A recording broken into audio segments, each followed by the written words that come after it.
આજના સમયમાં જ્યારે સરકાર અને સમાજ હમ દો હમારે દોના સૂત્ર ઉપર ભાર મૂકી રહી છે ત્યારે વિશ્વ ઉમિયાધામ ફાઉન્ડેશનના પ્રમુખ આરપી પટેલના નિવેદને ચર્ચા જગાવી છે। કડી ખાતે આયોજિત એક કાર્યક્રમમાં આરપી પટેલે પાટીદાર સમાજને સંબોધતા કહ્યું કે વંશ અને રાષ્ટ્રની સુરક્ષા માટે દરેક પરિવારે 3 બાળકો પેદા કરવા જોઈએ। 3 બાળકો મુદ્દે કહ્યું કે એક બાળક પરિવાર માટે, એક બાળક ધર્મ અને એક બાળક રાષ્ટ્ર માટે। સમાજ અને રાષ્ટ્રને મજબૂત બનાવવા દરેકને 3 સંતાનનો આગ્રહ કર્યો હતો। તેમણે માત્ર બાળકોની સંખ્યા ઉપર જ નહીં પરંતુ સામાજિક એકતા ઉપર પણ ભાર મૂક્યો।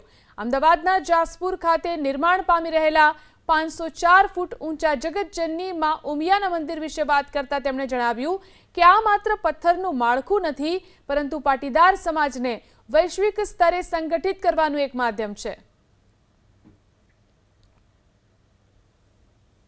માટે ધર્મ માટે ને રાષ્ટ્ર માટે 3 સંતાન હોવા જોઈએ।